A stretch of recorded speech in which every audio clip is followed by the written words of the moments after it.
everyone, once again welcome to my channel study से करो friendship and I am Ritika Maheshwari. आज हम स्टार्ट करने जा रहे हैं क्लास 10 चैप्टर 3 की एक्सरसाइज 3.2 के क्वेश्चन नंबर 2, 3 एंड 4 को। हमने अपनी प्रीवियस वीडियो में एक्सरसाइज 3.2 का ही क्वेश्चन नंबर 1 किया था। तो आइए अब हम स्टार्ट करते हैं। सबसे पहले तो मैं अगर आप मेरे चैनल पे नए हैं और आपने मेरी अभी तक प्रीवियस वीडियोस नहीं देखी हैं तो सबसे पहले तो आपको इसकी इंट्रोडक्शन वीडियो देखनी चाहिए, क्योंकि अब जो मैं आपको समझाने जा रही हूँ अगर आपने मेरी इंट्रोडक्शन वीडियो देखी होगी तो आपको वो अच्छे से क्लियर हो जाएगा। तो और मैं अपनी इंट्रोडक्शन वीडियो का लिंक आपको डिस्क्रिप्शन बॉक्स में दे दूंगी, तो आप वहां से देख सकते हैं। तो आइए अब हम स्टार्ट करते हैं। तो सबसे पहले तो मैंने ये टेबल है, ये आपकी बुक में ही दे रखी है, एक फिगर आपकी बुक की फिगर है उसमें से मैंने ली है ये टेबल। इसके अंदर हमें अच्छे से सब कुछ बता के रखा हुआ है। जैसे कि हम जानते हैं कि जो हमारी पेयर ऑफ लीनियर इक्वेशन है, लीनियर इक्वेशन की जो हमारी जनरल इक्वेशन है वो क्या होती है, ax plus by plus c equals to 0। ये हमारी जनरल इक्वेशन है। और ये सारी जो इक्वेशन, ये जो इतनी भी आपको इक्वेशंस दे रखी है ये सारी भी इसी फॉर्म में ही है। तो हमें साइड बाय साइड चेक करना है। और मैंने आपको अपनी फर्स्ट वीडियो में बताया था कि जब ये जनरल इक्वेशन है और अगर हम यहाँ पर बात करें टू इक्वेशंस की तो वो टू इक्वेशन किस तरीके से होगी, a1x plus b1y plus c1 equals to 0 और a2x plus b2y plus c2 equals to 0। वो आपकी इस वे में मतलब इस फॉर्म में होगी। तो अब क्या है, हमें a1 और a2 फाइंड आउट करना है ना। तो यहाँ पर सबसे पहले तो ये हमें पेयर ऑफ लीनियर इक्वेशन दे रखी है कि दो इक्वेशंस के पेयर बना के हमें दे रखे हैं। अब उसके बाद सबसे पहले तो हम a1 बाय a2 करेंगे। तो इसके अंदर अगर हम इस इक्वेशन को देखें x minus 2y is equals to 0, तो इसके अंदर हमारा a1 क्या है, a1 क्या होता है, x का कोफिशिएंट। तो x का कोफिशिएंट यहाँ पर क्या है, 1 है, तो 1 लिख दिया हमारा। अब अगर चलिए पहले तो हम ना इस पूरी इक्वेशन से a1 a2 b1 b2 सब फाइंड आउट कर लेते हैं। तो अगर मैं इस इक्वेशन को देखूं और इससे कंपेयर करूं तो मेरे पास क्या आएगा, a1 क्या है यहाँ पर 1, b1 यानी कि y का कोफिशिएंट क्या है 2 और c1 यानी कि जो कि कांस्टेंट टर्म है और कांस्टेंट टर्म तो दे ही रखी है, तो यानी कि वो क्या है 0 हो गई।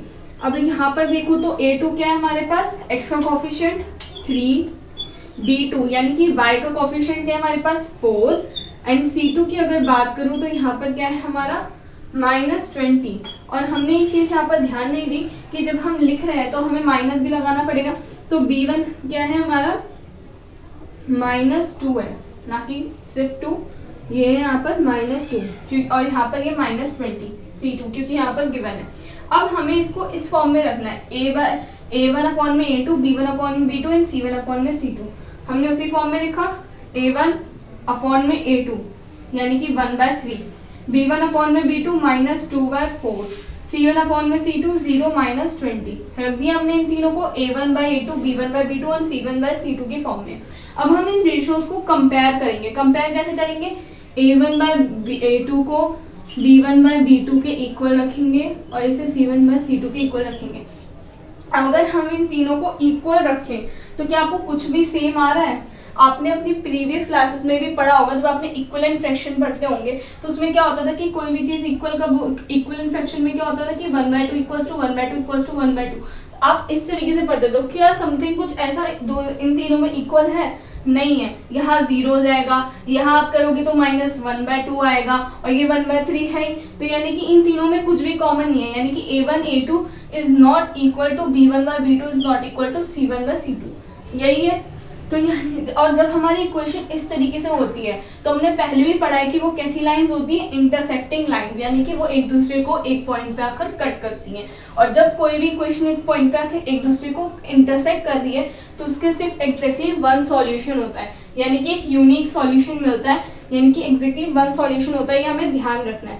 और जहाँ पर वन सॉल्यूशन चाहे 1 हो चाहे 2 हो चाहे 3 हो, जहाँ पर सॉल्यूशन होता है उनको हम कहते हैं कंसिस्टेंट लाइन। क्या कहते हैं? कंसिस्टेंट। तो ये आपको ध्यान रखना है कि कंसिस्टेंट होती हैं ये। और ये हमारे अभी जब हम आगे क्वेश्चन करेंगे 2, 3, 4 तो उसमें काफी यूज होने वाली है टर्म्स, तो आपको इसका ध्यान रखना पड़ेगा कि कंसिस्टेंट किसे कहते हैं और एक होता है इनकंसिस्टेंट क्या होता है, वो भी हम अभी आगे देखेंगे। ठीक है, तो तो अब हम आते हैं अपने सेकंड एग्जांपल की तरफ। सेकंड में क्या है, 2x plus 3y minus 9 equals to 0, 4x plus 6y minus 18 equals to 0। ये हमें दो लीनियर इक्वेशन दे रखी हैं। अब सबसे पहले तो इसमें भी हम सिमिलरली सेम काम करेंगे कि हम सबसे पहले a1 a2 b1 b2 और c1 c2 को फाइंड आउट कर लेंगे ताकि हम उनको कंपेयर कर सके आगे जाकर। तो a1 a2 क्या, a1 क्या है यहाँ पर 2, b1 क्या है 3, c1 क्या है माइनस 9। सिमिलरली a2 क्या है 4, b2 क्या है 6 और c2 क्या है माइनस 18। अब हम इसे कंपेयर करेंगे तो ये क्या आ गया 2/4, a1/2 2/4, b1/b2 3/6, c1/c2 माइनस 9 में माइनस 18। अब आप इसे कर देख लीजिए, अगर आप इसे इस तरीके से इक्वल टू में रखते हैं, है ना, इन तीनों टर्म्स को, तो आप इसे कट कर देखिए। 2 1 जा 2, 2 2 जा 4, 3 1 जा 3, 3 2 जा 6, 9 1 जा 9, 9 2 जा 18। यहाँ पर माइनस से माइनस कैंसिल हो गया, तो क्या आ जाएगा अब आपके पास 1/2 इक्वल टू 1/2 इक्वल टू 1/2 आ गया। तीनों इक्वल है ना, तो यानी कि क्या हुआ a1/a2 is equal to b1/b2 and c1/c2। तो अब ये क्या लाइन होगी, कोइंसिडेंट लाइन। कोइंसिडेंट लाइन का मतलब होता है वो लाइंस जो एक दूसरे के ऊपर होती है। मतलब ये कि एक लाइन इधर से आ रही है और ये लाइन इधर से आ रही है, ये इसी के ऊपर है, तो ये होगी कोइंसिडेंट लाइंस। तो इसके अंदर क्या होता है, इसके बहुत सारे सॉल्यूशंस होते हैं क्योंकि एक दूसरे को इंटरसेक्ट तो कर नहीं रही एक पॉइंट पर, है ना। तो ये क्या है, इसके अंदर इनफाइनेटली मेनी सॉल्यूशंस होते हैं, बहुत सारे सॉल्यूशंस होते हैं। और अब मैंने अभी आपको बताया कि चाहे एक सॉल्यूशन हो चाहे बहुत ज्यादा सॉल्यूशंस हो, अगर सॉल्यूशंस होते हैं तो उन्हें हम क्या कहते हैं, कंसिस्टेंट लाइन, कंसिस्टेंट कहते हैं, है ना। तो ये भी कंसिस्टेंट हुआ। अब हम बात करें अगर अपने अगले एग्जाम्पल की तरफ, तो हमें दे रखा है x plus 2y minus 4 equal to 0, 2x plus 4y minus 12 equal to 0। तो अब इसके अंदर भी हम यही करेंगे, सबसे पहले a1 a2 फाइंड करेंगे, b1 b2 और c1 c2 फाइंड आउट करेंगे। तो अब हम करते हैं, तो हमारे पास a1 क्या है 1, b1 हमारे पास 2 है और c1 हमारे पास है माइनस 4। यहाँ पर a2 क्या है 2, b2 4 और c2 क्या है माइनस 12। ठीक है। अब अगर आप इसे करके देखें तो इसमें क्या है 1/2 इसकी फॉर्म में आ जाएगा ना, a1/a2 क्या हो गया 1/2, b1/b2 क्या हो गया 2/4 एंड c1/c2 क्या हो गया -4/12।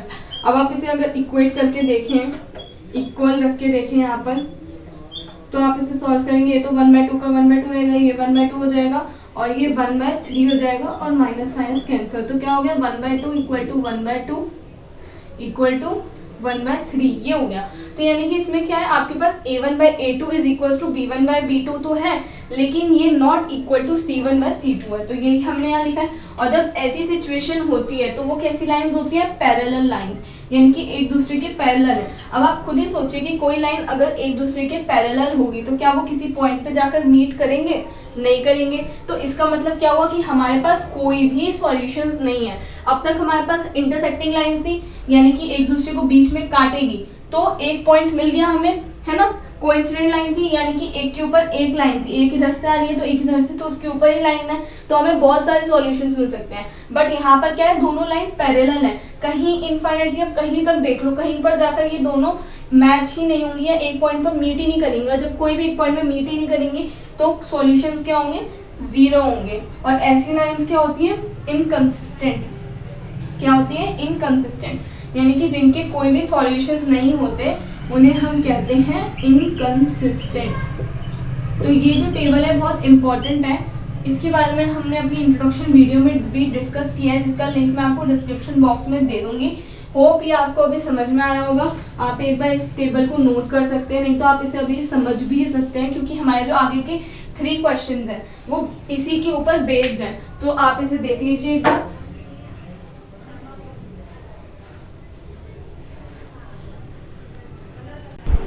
अब हम स्टार्ट करते हैं अपना क्वेश्चन नंबर 2।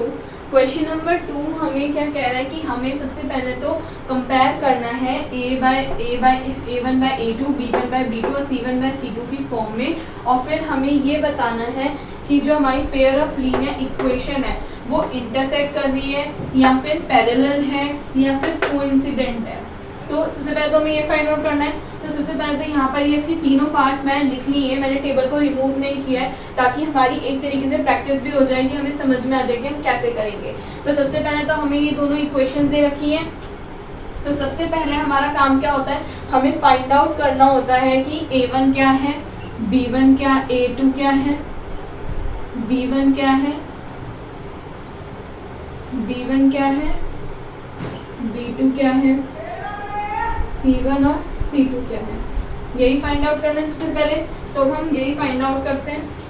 तो सबसे पहले हमारी जो फर्स्ट हमें क्वेश्चन दे रखा है, फर्स्ट हमारा जो पार्ट है उसके अंदर क्या है, 5x - 4y + 8।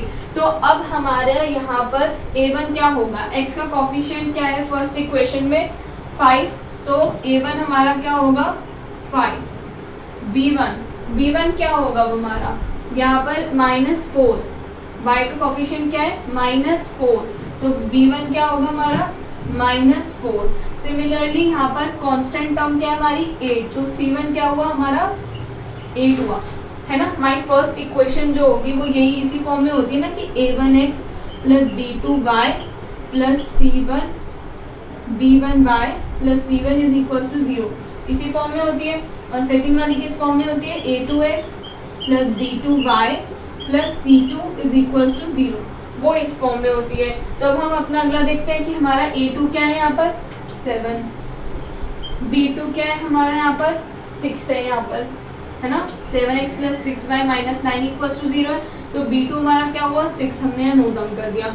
उसके बाद अगर हम बात करें यहाँ पर अपने इसकी कांस्टेंट टर्म की, तो कांस्टेंट टर्म क्या हमारी -9, जो कि हमारी हो गई C2, तो -9 ये आ गया। अब हम इसे किस फॉर्म में लिखेंगे, A1/A2 B1/B2 और C1/C2 की फॉर्म में। तो A1/A2 करोगे तो 5/7 लिखोगे, A1 क्या हमारा 5 अपॉन में 7, 5/7। B1 क्या है हमारा -4 और B2 क्या है हमारा 6, तो अपॉन में जाएगा 6 -4 अपॉन में 6। सिमिलरली C1 क्या है हमारा 8 अपॉन में C2 क्या है हमारा -9। अब हमने लिख लिया। अगर अब हम इसे कंपेयर करें तो 5/7 -4/6 के इक्वल नहीं है और -4/6 जो है वो 8 अपॉन में -9 के इक्वल नहीं है। इसका मतलब क्या हुआ कि यहाँ पर क्या हो गया, A1/A2 is not equal to B1/B2 is not equal to C1/C2। यही है ना कंपेयरिंग करने पे, है ना। तो अब जब हमें पता है कि जब A1/A2 B1/B2 C1/C2 तीनों ही इक्वल नहीं होते, तो हमारी जो इक्वेशन है, हमारा जो ग्राफिकल रिप्रेजेंटेशन है वो कैसा होगा, दोनों लाइन एक दूसरे को क्या करेंगी, इंटरसेक्ट करेंगी। क्या करेंगी, इंटरसेक्ट, क्योंकि ये तीनों के तीनों इनमें इक्वल है ही नहीं। और हमने अभी पीछे कंडीशन पढ़ी है, जब ऐसा होता है तो क्या होती है, इंटरसेक्टिंग लाइन होती है। तो यहाँ हम लिख देंगे इंटरसेक्टिंग लाइन, यही पूछा था हमसे, है ना, तो हमने बता दिया। अब एक स्टेप और आगे कर लेते हैं, ये हमारे क्वेश्चन का पार्ट नहीं है बट फॉर हमारी प्रैक्टिस हो जाए इसीलिए कि अब अगर इंटरसेक्टिंग लाइन है तो आप मुझे खुद ही बता दीजिए कि अब इसके सॉल्यूशंस कितने होंगे। अगर इंटरसेक्टिंग लाइन होती है तो सॉल्यूशंस कितने होंगे, आपको पता बताइए। यस, कितने होंगे, 1 सॉल्यूशन, है ना, 1 सॉल्यूशन कह लो, ओनली 1 सॉल्यूशन कह लो, ओनली 1 सॉल्यूशन। या फिर आप एक और चीज कह सकते हैं, वो क्या है, यूनिक सॉल्यूशन। क्या है, यूनिक सॉल्यूशन।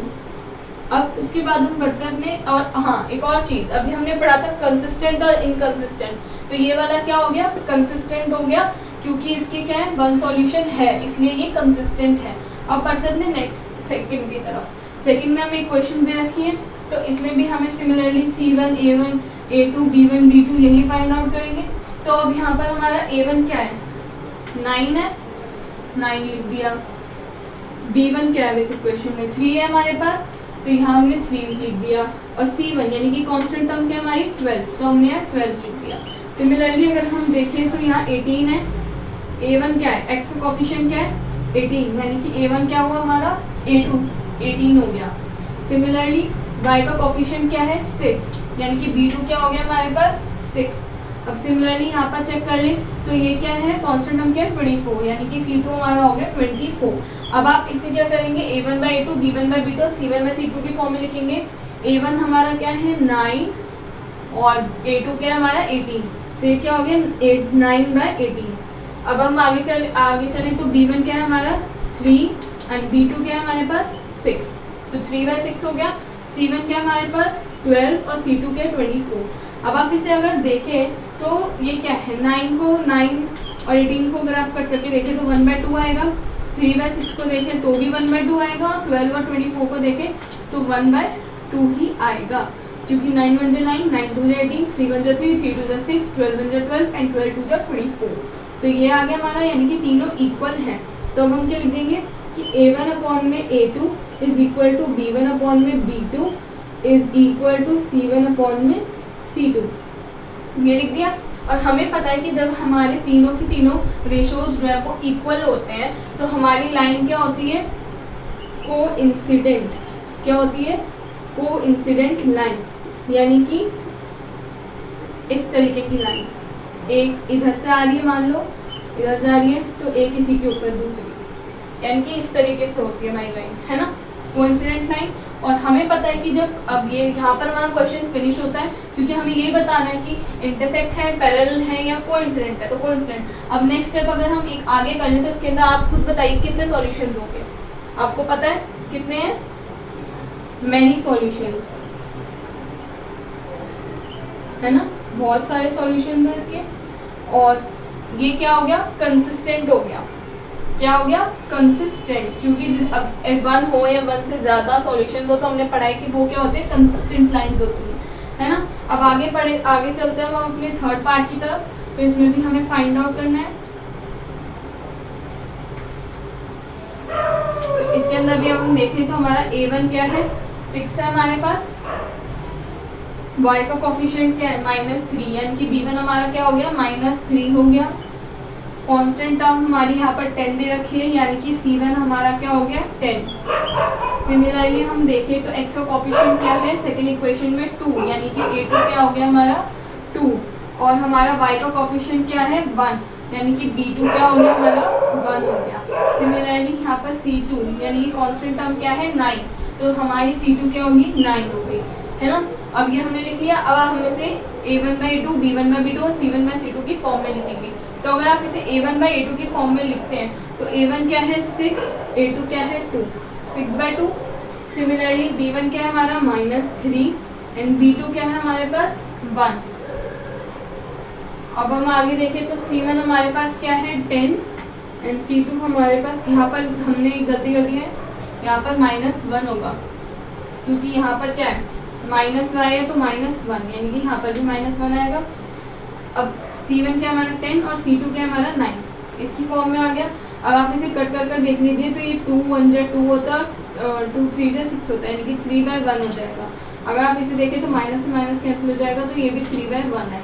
और इसे देखें तो ये 10/9 है। 10/9 को आप किसी भी एक दूसरे की टेबल से कट कर ही नहीं सकते, है ना, तो 10/9 का 10/9 ही रहेगा। तो इसमें क्या है, ये दोनों तो इक्वल है बट ये नॉट इक्वल है, यानी कि यहाँ पर क्या है A1/A2 जो है वो B1/B2 के इक्वल तो है but not equal to C1/C2। और जब ऐसा होता है तो हमें पता है कि हमारी जो लाइन है वो कैसी होती है, पैरेलल होती है, पैरेलल लाइंस होती हैं, यानी कि एक दूसरे के आमने सामने।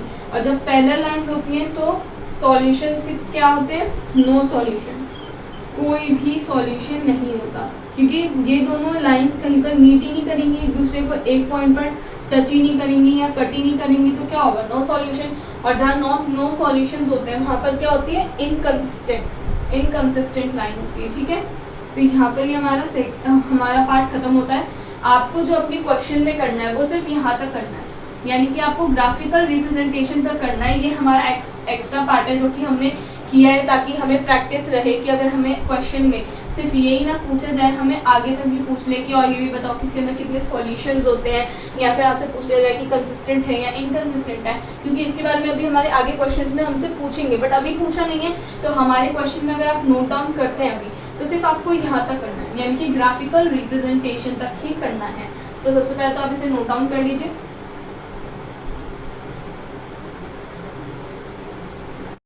अब हम बढ़ते अपने क्वेश्चन नंबर 3 की तरफ। क्वेश्चन नंबर 3 के अंदर हमें ये पेयर ऑफ लाइंस दे रखी हैं और हमें A1/A2, B1/B2 एंड C1/C2 भी, मतलब हमें ये सब चीज़ें निकालनी है।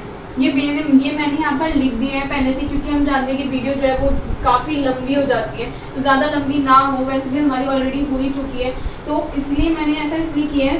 अब जैसे कि आप देख रहे हैं कि इसका जो फर्स्ट पार्ट है, इसके जो बाकी के 2 पार्ट्स हैं, मैं चाहूँगी कि वो आप खुद घर पर ट्राई करें। अगर आपको नहीं समझ में आता है तो आप मुझे कमेंट सेक्शन में कमेंट करके बता सकते हैं, मैं उसकी भी एक वीडियो बना दूँगी आपको वहीं पर, तभी उसके सॉल्यूशन भी दे दूँगी डिस्क्रिप्शन बॉक्स में आंसर का लिंक देकर।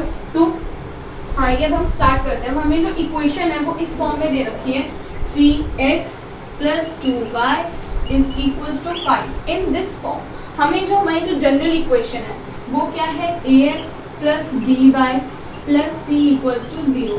This is our general equation. तो हमें क्या कर, अब हमें ये बनानी है, तो हम क्या करेंगे, इस इक्वेशन को लेकर अगर हम देखें तो हम क्या करेंगे, 3x + 2y, ये जो 5 है इसे लेफ्ट हैंड साइड पर ले आएंगे। जब हम लेफ्ट हैंड साइड पर लाएंगे तो साइन चेंज होगा, इसका बिल्कुल ध्यान रखिएगा, क्योंकि हम सबसे बड़ी गलती यही करते हैं कि जब हम लेकर आते हैं तो साइन चेंज करना भूल जाते हैं, जिसकी वजह से हमारा आंसर जो है वो गलत हो जाता है। तो जब हम इस साइड पर लेके आएंगे तो -5 = 0, ये आ गया हमारा। तो हमें सारी इक्वेशंस को इसके अंदर इसी तरीके से फॉर्म में कर a1/a2 b1/b2 c1/c2 फॉर्म करना है, ठीक है। तो अब हम इसे स्टार्ट करते हैं। तो हम यहाँ पर मैं यहाँ पर आपको लिखती जाऊँगी यहाँ पर। तो ये क्या है हमारी पहली इक्वेशन, 3x + 2y - 5 = 0, बिकॉज 5 हम लेफ्ट हैंड साइड पर ले आए हैं। यहाँ पर हमें a1, अब इस इक्वेशन के अकॉर्डिंग हमारा a1 क्या होगा, यहाँ पर 3 होगा, b1 क्या होगा हमारा 2 दे रखा y का कोएफिशिएंट, और c1 हमारे पास क्या होगा -5। तो मैंने यहाँ नोट डाउन कर लिया है। अब हम अपनी अगली इक्वेशन की तरफ चलते हैं, 2x - 3y - 7 = 0, ये लिखा हुआ है। अब यहाँ पर हमारा a2 क्या होगा 2, b2 क्या होगा -3 एंड c2 क्या होगा -7, ये हो गया। अब इसके बाद अब आपको क्या करना है, सबसे पहले तो हम देखेंगे कि a1/a2 के फॉर्म में लिखेंगे। 3/2 हमने लिख दिया, b1/b2 2, b1 क्या हमारा 2 और b2 क्या हमारा -3, सिमिलरली c1 क्या -5 एंड c2 क्या हमारा -7, हमने लिख दिया। अब आप अगर आप इसे देखें तो क्या आपको लग रहा है कि ये मैच कर रहे हैं तीनों के तीनों, इनमें तीनों में कोई भी इक्वल नहीं है, तो क्या मैं लिख सकती हूँ कि a1/a2 is not equal to b1/b2 not equal to c1/c2, वही हमने लिख दिया। अब आप खुद सोचिए कि हमारी जैसी ऐसी सिचुएशन में हमने क्या, हमारी जो लाइन है, ग्राफिकल रिप्रेजेंटेशन कैसे था, कैसी लाइंस होंगी, इंटरसेक्टिंग लाइंस होंगी, क्योंकि तीनों मैच नहीं है तो हमारी लाइंस कैसे होंगी, इंटरसेक्टिंग होगी। और हमें पता है कि जब हमारी इंटरसेक्टिंग लाइंस होती हैं तो सॉल्यूशंस कितने होंगे हमारे, ओनली 1 सॉल्यूशन। तो अब आप मुझे बताइए कि जब हमारा एक सॉल्यूशन है तो हमारी ये जो पेयर ऑफ लीनियर इक्वेशन है वो कंसिस्टेंट है या इनकंसिस्टेंट है, सोचिए। आप बिल्कुल सही सोच रहे हैं, हमारी जो इक्वेशन है वो कंसिस्टेंट है ना। अब हम अपने नेक्स्ट क्वेश्चन की तरफ बढ़ते हैं, क्योंकि हमारी कंसिस्टेंट क्यों है, क्योंकि यहाँ पर एक सॉल्यूशन है। अभी हम पीछे पढ़ के चुके हैं कि अगर हमारी एक इक्वेशन होगी तो वो क्या होगी, कंसिस्टेंट होगी। अगर एक से ज़्यादा होगी तो भी कंसिस्टेंट होगा, लेकिन अगर हमारे 0 सॉल्यूशन है, कोई भी सॉल्यूशन नहीं होगा, तो हमारी क्या होगी, इनकंसिस्टेंट होगी, ठीक है। अब हम करते हैं क्वेश्चन नंबर 2 की तरफ, पार्ट 2। अब क्वेश्चन नंबर 2 हमसे क्या कह रहा है कि हमें यहाँ पर इक्वेशन, सबसे पहले हम इक्वेशन लिखेंगे, फिर हम a1/a2 b1/b2 और c1/c2 फाइंड आउट करेंगे। तो अब हम देखें तो इसमें 2x - 3y, 8 को हम लेफ्ट हैंड साइड लेकर आएंगे तो -8 = 0, ये होगा, है ना। सिमिलरली 4x - 6y, 9 को आप लेफ्ट हैंड साइड पे लेके आएंगे -9 = 0, ये हो गया। a1 हमारे पास क्या है 2, यही हमारे पास b1 क्या है -3 एंड c1 क्या है हमारे पास -8। सिमिलरली a2 क्या है हमारे पास 4, b2 क्या है -6 एंड c2 क्या है हमारे पास c2 -9 है हमारे पास। अब हमने यहीं पर लिख दिया, a1 2 है, a1/a2 यानी कि 2/4, b1 -3 है और b2 -6 है, c1 हमारा -8 है, c2 -9 है। अब अगर हम यहाँ देखें तो यहाँ पर हमारा अब उसके बाद क्या होगा, a1 अगर आप देखें तो 2/4 है, आप कट करोगे तो 1/2 हो जाएगा, -3 अपॉन में -6 है, कट करोगे तो माइनस से माइनस कैंसिल, और 3 1 जा 3 होता है और 3 2 जा 6, ये आ जाएगा। लेकिन क्या आप 8 और 9 को कैंसिल कर सकते हो? नहीं कर सकते। आप माइनस माइनस कैंसिल कर दोगे और यहाँ आ जाएगा 8 और 9। तो अब क्या हो रहा है कि a1/a2 equal to b1/b2 not equal to c1/c2, क्योंकि c1/c2 वाला तो इक्वल है ही नहीं। तो हमने यहाँ पर यही लिखा है कि a1/a2 is equal to b1/b2 not equal to c1/c2। और जब हमारी ऐसी इक्वेशन होती है तो हमारी लाइन क्या होगी? पैरेलल होगी, यानी कि एक दूसरे के आमने सामने होगी। और जब हमारी लाइन पैरेलल होती है तो हमारे सॉल्यूशंस क्या होंगे? नो सॉल्यूशन, यानी कि जीरो सॉल्यूशन, क्योंकि ये कहीं पर मीट ही नहीं होगी, कहीं पर जाकर एक दूसरे को कट ही नहीं करेगी। और जब कट ही नहीं करेगी तो नो सॉल्यूशन होंगे। और हमें पता है कि जब नो सॉल्यूशन होते हैं तो हमारी पेयर ऑफ लीनियर इक्वेशन क्या होगी? कंसिस्टेंट या इनकंसिस्टेंट? बोलिए। इनकंसिस्टेंट होगी। क्या होगी? इनकंसिस्टेंट। अब हम बढ़ते हैं अपने थर्ड क्वेश्चन की तरफ। थर्ड पार्ट के कह रहे हैं, जब तक कि आप एक बार खुद भी ट्राई कर सकते हैं। थोड़ा इंटरेस्टिंग तो होगा कि इसमें आपको इतनी सारी चीज़ें फाइंड आउट करनी है, और आप अपनी कॉपी में भी इस तरीके का टेबल बना सकते हैं ताकि आपको थोड़ा लंबा चौड़ा ना करना पड़े और आप इसे इजीली कर पाएँ, है ना। तो अब आपको दे रखा है ना ये थोड़ा ना 3/2x, तो हम क्या करते हैं ना, ये हमें ना थोड़ा फ्रैक्शन फॉर्म में दे रखा है। तो हम सबसे पहले तो इसे ऐसी फॉर्म में ले आते हैं। अब ऐसी फॉर्म में लाने के लिए क्या करेंगे? एलसीएम ले लेते हैं इन दोनों का। और जब आप एलसीएम लेंगे तो मेरा तो एलसीएम लेने का तरीका ये है कि जो ये वाला टर्म है ना, जैसे कि 3/2 यानी कि फर्स्ट और सेकेंड, जैसे कि 3/2 का मुझे 5/3 के साथ एलसीएम निकालना है। तो उससे पहले हमें बोला जाता है कि 2 और 3 का लेके आप एलसीएम करो, है ना। तो ये थोड़ा हो जाता है। अब मैंने तो एक ट्रिक निकाली है, अगर आप सीखना चाहें तो आप सीख सकते हैं। जैसे 3 है, इसको क्रॉस मल्टीप्लाई कर दो, 3 3 से कितना हो जाएगा? 9। इसको इससे मल्टीप्लाई कर दो, कितना हो जाएगा?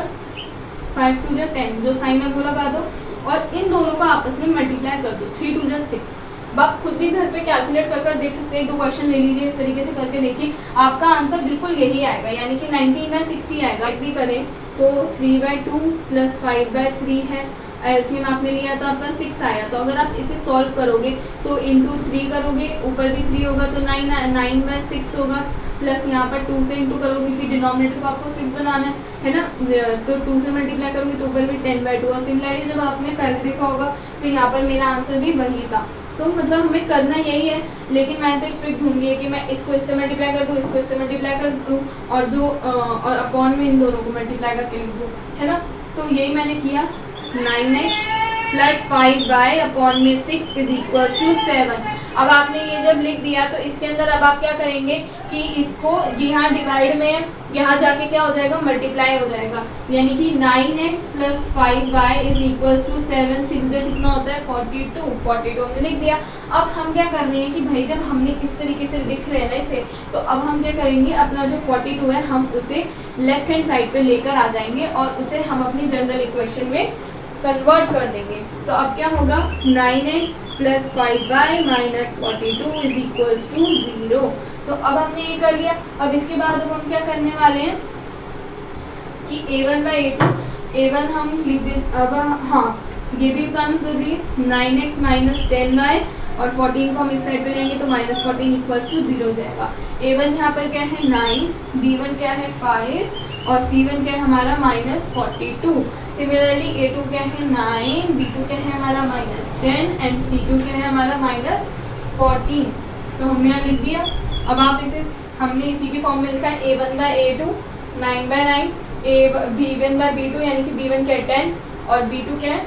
हाँ गाइस यहाँ पर 10 है, ध्यान रखिएगा, यहाँ 10 आएगा बिकॉज जब हम इसे सॉल्व करेंगे तो हमारी इक्वेशन होगी 9x प्लस 10y अपॉन में 6 इक्वल्स टू 42। तो ये थोड़ी यहाँ मिस्टेक हो गई, तो ये इसी तरीके से होगा। होप कि अब आपको समझ में आ गया होगा यहाँ पर। तो ये तो हम अब यहाँ पर हम सही कर देंगे। यहाँ 10 लिख दिया हमने, यहाँ पर माइनस 10 आ जाएगा। c1 क्या है हमारा? माइनस 42 है और c2 क्या है? Minus 14। c1 minus 42 and c2 क्या है हमारा? माइनस 14। और हमने यहाँ लिख दिया। अब आप खुद ही से देखिए कि a यहाँ पर क्या है, आप इसे सॉल्व करेंगे तो ये 1 हो जाएगा। 9 से 1, ये क्या होगा? माइनस 1 होगा। और ये क्या बनेगा आपका? माइनस 3 बनेगा, क्योंकि माइनस से माइनस कैंसिल हो जाएगा ना, तो 3 रहेगा। तो आप खुद देख लीजिए क्या ये तीनों इक्वल हैं? नहीं है, यानी कि A1 by A2 not equal to B1 by B2 not equal to C1 by C2। और जब ऐसा होता है तो ये सिमिलरली इसी कंडीशन की तरह आगे intersecting lines, one solution. And हम ये जानते हैं कि ये इक्वेशन कैसी होगी हमारी? कंसिस्टेंट, बिकॉज यहाँ पर हमारे पास है वन सॉल्यूशन, है ना। तो इसी के साथ गाइस अब जो वीडियो है वो काफ़ी लंबी हो चुकी है और मैं नहीं चाहती कि ये ज़्यादा लंबी हो, तो हम अपना आज यहीं पर ही ख़त्म करते हैं क्वेश्चन नंबर 3। मैं नेक्स्ट क्लास में आपको क्वेश्चन नंबर 4 कराऊंगी एंड उसके आगे के क्वेश्चंस करेंगे हम लोग। और जो 2 क्वेश्चन यानी कि इसके जो 2 पार्ट्स हैं जो मैंने छोड़े हैं, तो प्लीज़ उसे आप घर पर एक बार ज़रूर ट्राई कीजिएगा। अगर आपसे नहीं होते तो आप मुझे कमेंट सेक्शन में कमेंट कर सकते हैं, है ना। और मैं अपनी इंट्रोडक्शन वीडियो का लिंक आपको डिस्क्रिप्शन बॉक्स में दे दूँगी ताकि आप इंट्रोडक्शन वीडियो को देखकर अब इसको और अच्छे से क्लियर कर सकें। लेकिन मुझे ऐसा लगता है कि आपको अभी अच्छे से क्लियर हो गया होगा, और अगर आपको और अच्छे से क्लियर कॉन्सेप्ट करना है तो आप मेरी इंट्रोडक्शन वीडियो को देख सकते हैं। तो पहले आप इतना नोट डाउन कर लीजिए। होप आप सबने अब इसे नोट कर लिया होगा। तो अगर आपको मेरी वीडियो पसंद आई हो तो प्लीज़ मेरी वीडियो को लाइक करें, शेयर करें और मेरे चैनल को सब्सक्राइब करना बिल्कुल ना भूलें और बेल आइकन दबाना तो बिल्कुल भी नहीं, ताकि आपको मेरी सारी वीडियोस की नोटिफिकेशंस टाइमली मिलती रहे। आप मेरे चैनल को इंस्टाग्राम पर भी फॉलो कर सकते हैं और आपको मेरी वीडियो से रिलेटेड जितने भी नोट्स हैं वो सब आपको डिस्क्रिप्शन बॉक्स में मिल जाएंगे। और साथ ही मैं अपने सारे नोट्स इंस्टाग्राम पर भी अपलोड करती हूँ, तो आप वहाँ से भी कॉपी कर सकते हैं। So stay safe, stay at home. Thank you, bye bye.